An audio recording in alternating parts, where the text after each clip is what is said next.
I extend a warm welcome to you, ma'am.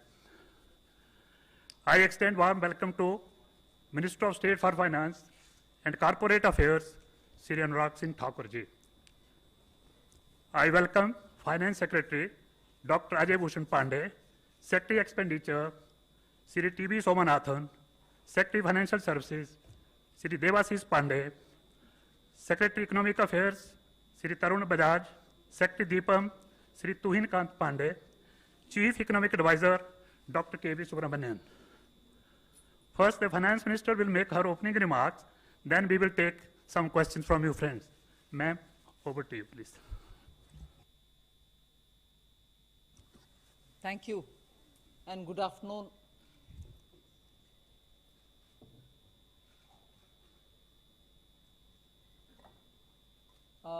This budget, of course, comes at a time when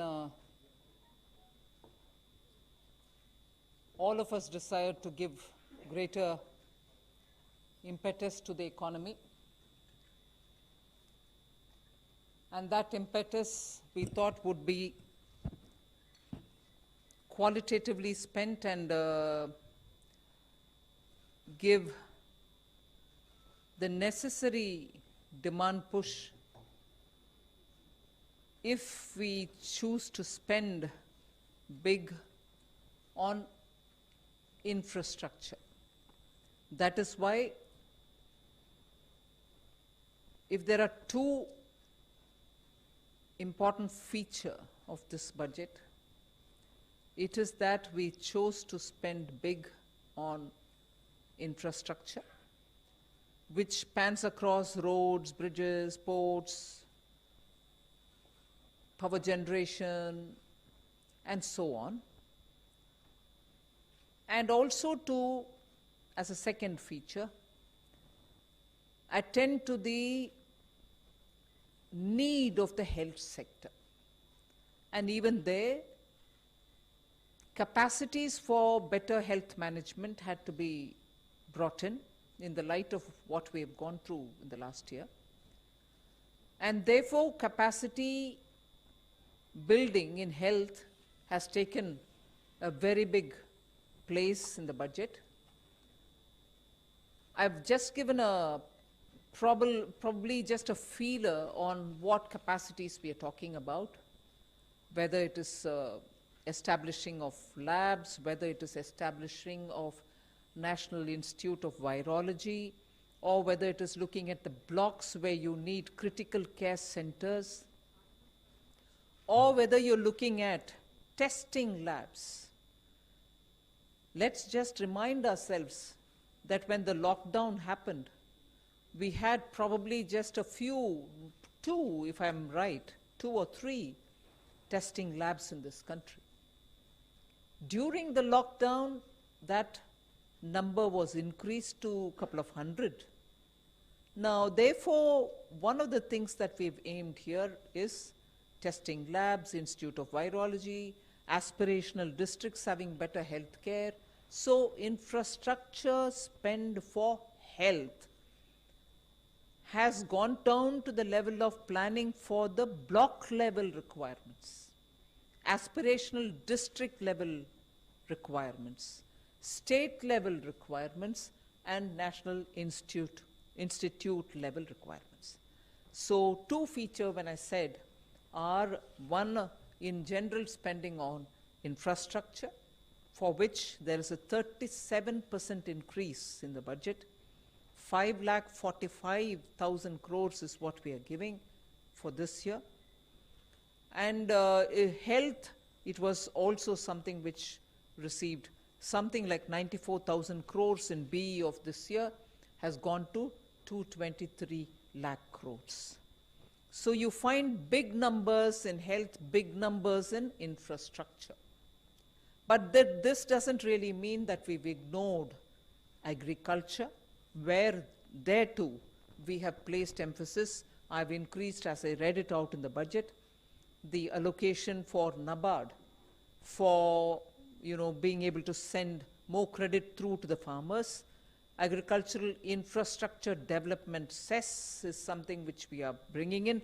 without on any one single item wherein we are putting the cess, the end consumer paying more than what he is paying today. It is just a restructuring we've done, for instance, of the basic customs duty, where it was, let us say, 12%, we brought it down to 7% and added possibly only 3% on the infrastructure development cess. End of the day, the consumer has ended up paying that much only or less. In no category has he ended up paying more after the agricultural infrastructure development cess. That we have done only because we wanted to be sure that in order to improve agricultural infrastructure, we have a dedicated amount coming out of the budget, rather than that going into the consolidated fund. It might still go, but we know what has got to be used for agricultural infrastructure. So if these are the kinds of things broadly we've done, equally important is the reform that we're bringing in the financial sectors. Disinvestment to continue, LIC to have IPO, insurance sector to have more in terms of opening up for 74% for FDI. These are very clearly steps, progressive steps in financial sector. Other than that, one major cry of all the banks have been the NPAs, for which we have been repeatedly giving capital infusion. In order that the bank books are cleared and cleaned up, we have come with an announcement of a formulation through which the NPAs will be culled out of the bank's books based on some formulation, not any discretion there. It goes to a holding company like structure, which after doing the necessary, sprucing up and also cleaning up and weeding out problems of that particular asset, will be through an open process, attract asset reconstruction companies which can come and bid for those assets. Even at that stage, after some haircut obviously, banks will get some money back to those NPAs, for which they only kept provisioning for the NPA, but didn't have the wherewithal to dispose them off legitimately. So we are giving that comfort to the banks. And also for funding the infrastructural requirements, a development finance institution is being brought in. All lessons learned from the IDBI, which started as a DFI but later went on to become a scheduled commercial bank-like functioning and couldn't succeed at that, are taken on board. So this DFI, even as it comes with about a 20,000 crore given by the government, which with a little more every now and then added, will eventually be used for raising about 5 lakh crores in a matter of next 3, 4, 5 years, is a formulation where when the law gets passed on that, we will still have an opportunity for the private sector also to set up their own development finance institution. So this country is not going to be, the needs of this country are such that just one development financial institution which is set up by the government will be adequately meeting up with the demand requirements. No, and therefore we see a future for a DFI which is partly funded by the government and raises capital from the market, is also competing with private sector DFIs. Largely this much, but very quickly I'll move over to talking about how we have not lost the opportunity to clean up government's own books. I had started it in July 2019-20, continued it in February 20, and even now we have made accounts more transparent. Nothing is pushed under the carpet. You're showing clearly where's the money going.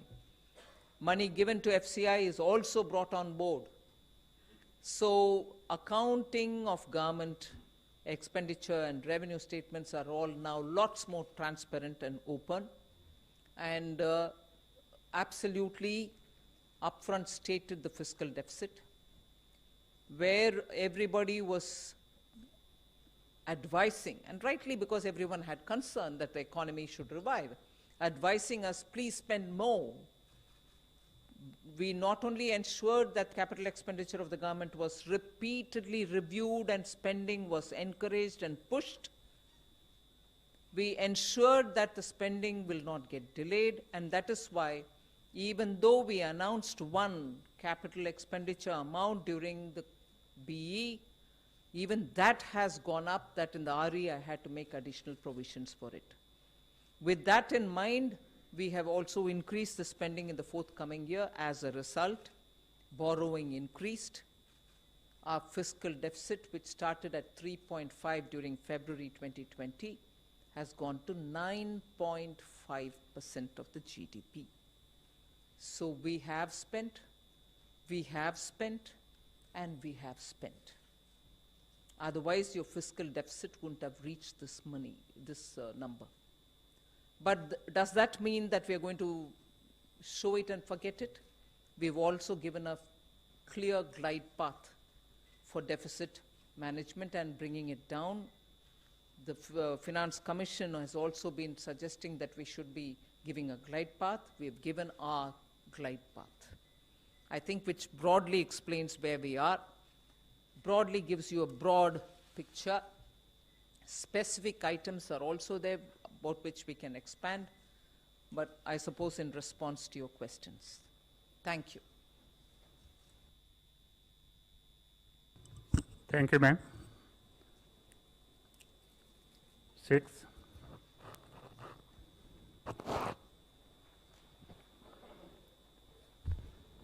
Ma'am, you rightly said that the glide path has been mentioned, and you did lay it out that over the next 5 years we might see the fiscal deficit coming down. But how hopeful are you with the current expenditure roadmap that you have given, that the fiscal deficit for the next year will be contained in that particular figure of 6.8%? Because the borrowing number also again continues to be quite high. And what gives you confidence in terms of job creation? That is what people have been wanting to hear from you, because a lot of people in the pandemic lost their jobs and they are yet to get back their jobs. Haven't we announced an incentive scheme for people to join back and people to take their jobs back, for employers to take employees who were thrown out, to bring them back and have some money paid from the government for their EPFO and so on? So we have worked out a scheme, and that scheme will run for the course of I think till about next year, June. We've allowed people to get all those people who they threw out of their jobs to be back in the job, for whom we will pay the EPO for 2 years. So we have given an incentive for people to take them back. That's the next question. I think let the next question be moved to the next person. 31. Lakshman बोल रहा हूँ CN. 1 minute. You asked a question on the deficit, whether we will be able to contain ourselves in 6.8% or not.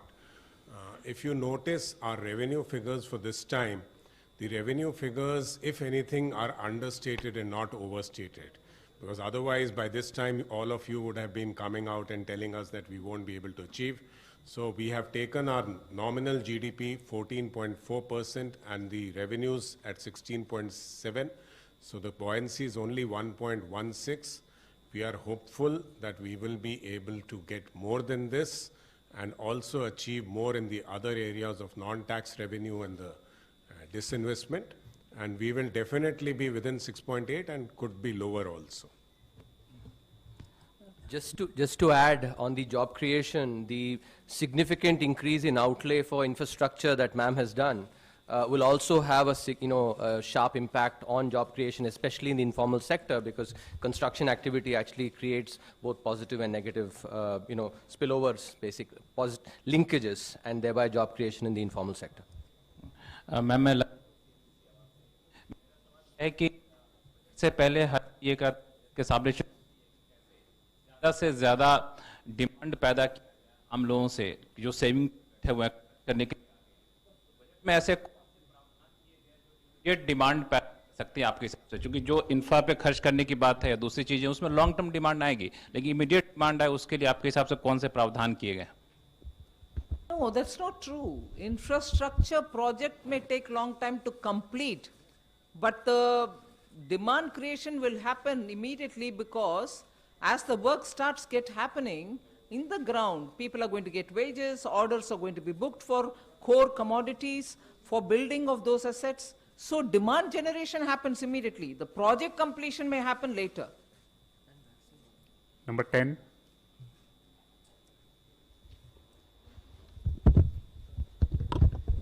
Ma'am मैं मोनिका जी media से। Ma'am मेरा सवाल है कि Covid और लॉकडाउन की वजह से बैंकों में काफ़ी एनपीए बढ़ा और आरबीआई की रिपोर्ट के हिसाब से भी कुछ 14% तक बढ़ सकता है इस साल सितंबर तक। तो ये जो 20,000 करोड़ रुपए की जो राशि जो बैंकों के लिए आपने जो अनाउंस की है, क्या ये पर्याप्त है उनको रिकैपिटलाइज करने के लिए? साथ ही ये जो 9%, 9.5% जो फिस्कल डेफिसिट है जीडीपी का, इसका इकोनॉमिक ग्रोथ और इकोनॉमिक स्टेबिलिटी पर क्या असर रहेगा? इसका असर अच्छा ही रहेगा, क्योंकि इसका मतलब है खर्च कर रहे हैं सरकार। इसके कारण एफडी फिस्कल डेफिसिट इतना तक पहुंचा है। जब खर्च कर रहे हैं और क्वालिटेटिवली अच्छा खर्च कर रहे हैं, उससे एम्प्लॉयमेंट बढ़ेगा। असर यही है। एम्प्लॉयमेंट बढ़ने में हर एक आदमी का हाथ में और पैसा होगा, जिससे डिमांड बढ़ेगी। So the virtuous cycle gets built. और मैम ये जो बैंक रिकैप के लिए जो 20,000 no, Monica, this is 30. 20,000, let them absorb it first. We'll see as it goes. They are our banks. 33.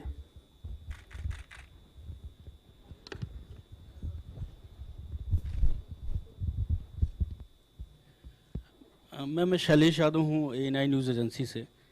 Ma'am custom duty जो है gold पे एक तरफ तो आपने जो है कम करी है, 7.5% कर दिया उसको, और लेकिन सेस उस पर बढ़ा दिया है, तो इसका कितना इम्पैक्ट जो है गोल्ड और सिल्वर पर पड़ेगा? और दूसरा मैम एक अल्कोहल पे है कि वो एक्साइज ड्यूटी जो है, sorry custom duty, sorry cess जो है 100% बढ़ा दिया गया है, तो उसका कितना इम्पैक्ट पड़ेगा अल्कोहल पे? फर्स्ट ऑफ ऑल, मैंने जैसे शुरुआत में कही, कस्टम ड्यूटी का रिडक्शन करने के बाद सेस को उसके ऊपर लगाने में पूरे कस्टम ड्यूटी के गिरावट जो हुआ वो भरपाई करने के लिए सेस नहीं किया, उसको कम किया, मगर सेस जो ऐड किया वो कम ही स्तर पर ऐड किया है, जिससे एंड कंज्यूमर के ऊपर ज्यादा और एडिशनल बोझ ना पड़े। Meaning, we reduced the customs duty and we levied a disproportionate amount of cess. So it was not the exact amount of reduction of customs duty that we levied in the form of a cess. So if, for example, 10% was brought down of customs, we have only added 5 to 6% of cess. So Baki, if anything, has reduced the price to the end consumer, or else in some cases it retained the price. किसी का price उसके कारण ज्यादा नहीं हुई। ये readjustment है जो एक्साइज ड्यूटी के नाम पर हमें आता था या कस्टम ड्यूटी के ऊपर से हमारे कमाई थी, उसको रीस्ट्रक्चर करके उससे एक कार्व आउट निकाल करके एग्रीकल्चरल इंफ्रास्ट्रक्चर के लिए उसको नाम देकर अलग तलग कर दिया। उससे एडिशनल कंज्यूमर के ऊपर बर्डन नहीं है। 15. Ma'am, this is Ruchi Bhatia from ET Now. I want to understand from you, the economic survey projected a nominal GDP of 15.4%, the highest since independence, but the budget has pegged just about 14.4%. Why the difference, and why does the budget not share the same optimism that the economic survey did on the nominal GDP? If I can give a light-hearted reply, there are two different institutions preparing it. They are not opposite to each other. One may be conservative because it's finance ministry. The other is flamboyant because it's economic advisor.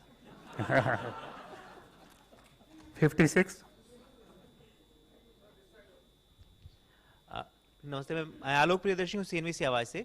मेरा सवाल यह है कि जो आम आदमी Covid के बाद एक्सपेक्ट कर रहा था कि उसकी जेब में पैसे पहुंचेंगे थ्रू टैक्स में डिडक्शन एग्जम्पशंस के जरिए, सरकार ने वो रास्ता नहीं चुना है, लेकिन फिर भी इस बजट से आम आदमी समझने की कोशिश कर रहा है कि आखिर किस तरह से उससे राहत मिली है। अगर 2-3 पॉइंट्स अगर बता सके तो। एम्प्लॉयमेंट क्रिएशन के लिए बहुत सारे खर्च हैं, पैसा पब्लिक इंफ्रास्ट्रक्चर बिल्ड करने के लिए बहुत बड़ा पैमाने पर दिया गया है, जिससे आम आदमी को तुरंत जॉब्स का अपॉर्चुनिटी मिलेगा। छोटे मोटे कारोबार करने वाले का एक्सपोर्ट के लिए इंसेंटिव स्कीम्स भी लाए हैं, और डेफिनेशन एमएसएमई का बदल दिया। उनमें टैक्स सर्टिफिकेशन और ऑडिटर सर्टिफिकेशन ना लेने का वो सुविधा भी हम दिए। सो छोटे मोटे कारोबार करने वाले को उनके ऊपर कंप्लायंस का बर्डन कम कर दिया। डिमांड बढ़ाने के लिए एक्सपेंडिचर कर रहे हैं इंफ्रास्ट्रक्चर में। सो जब इंफ्रास्ट्रक्चर के खर्च हो रही है, उनके what ever produce they produce, वो सब मांगने के लिए, डिमांड बढ़ाने के लिए हम कदम उठाए हैं। सो छोटे लघु उद्यमी को, मिडिल क्लास को इससे जरूर राहत मिलेगा। 156। वित्त मंत्री जी, यहाँ पीछे प्रणय उपाध्याय हूँ, एबीपी न्यूज से। मेरा सवाल ये है कि बजट के अंदर एक प्रस्ताव रखा गया है कि जो भी हाई इनकम एम्प्लॉइज हैं उनके प्रोविडेंट फंड से जो इनको टैक्स में जो इंटरेस्ट में इनकम होती है उसका कैप 2.5 लाख के करीब रखा गया है। क्या आप थोड़ा सा समझा पाएंगे कि क्या एग्जैक्टली ये प्रोविजन है? मैं ब्रॉडली बोलती हूँ, and also expenditure secretary is here, he can also explain it to it. Up to 2.5 lakhs we have kept as a ceiling that you can annually give it for this purpose, for which you get tax exemption, for which you get at 8% guaranteed interest return on that money, even that is tax exempt. What we have done now is, this fund is actually for the welfare of the workers, no doubt. And workers are not going to be affected by it, because anyone who earns less than 2 lakhs per month will still be paying his 12% without a hitch. It is only for big ticket money which comes into it because it has tax benefit and also assured about 8% return. You find huge amounts, some to the extent of 1 crore also being put into this each month. For somebody who puts 1 crore into this fund each month, what should be his salary? So for him to give both tax concession and also an assured 8% return, we thought is probably not comparable with an employee with about 2 lakhs who puts that money, gets tax concession and also gets 8% return.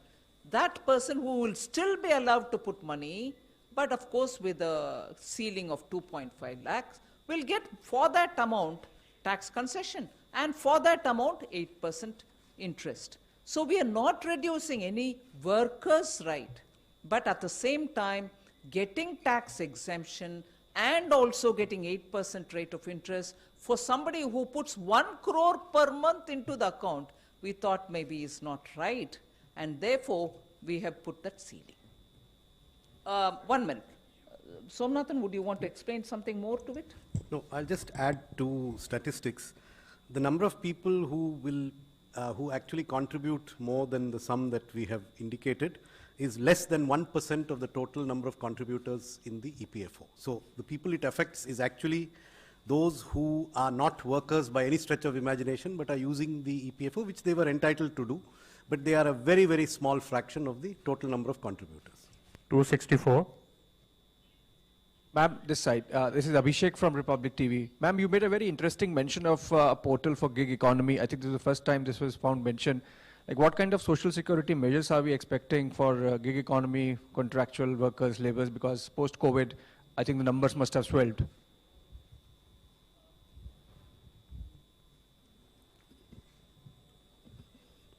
So a portal is going to be created where the gig workers, the construction workers, the migrant workers, their data would be picked up and kept there.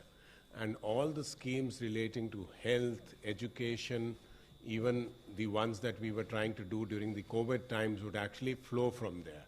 So basically this is an attempt. We have a lot of data available with us for various segments of the society. This is one data we thought we should have because people come and go.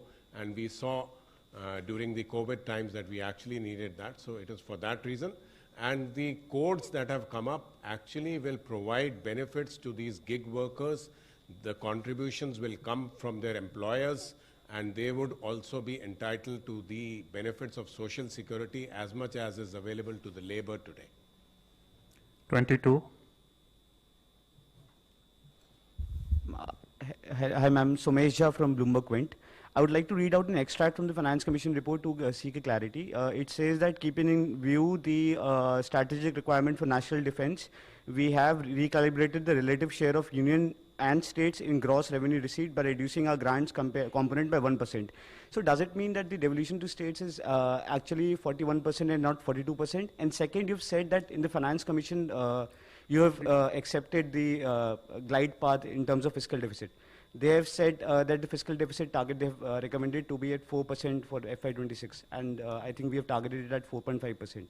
So, Please brief. So it's different from the one which is. Have Somanathan answer some of the questions as much as DEA, but then the coming down to 41% has nothing to do with defense. It came down to 41% even last time when J&K was formed, and when a state became a union territory, the funding of that state or that union territory will be with the center and not with the state itself, which is a union territory now. So the 42 was brought down to 41. And to that extent, because it was recognized as a union territory, the center has been given the responsibility to fund it. So 41 has nothing to do with defense funding.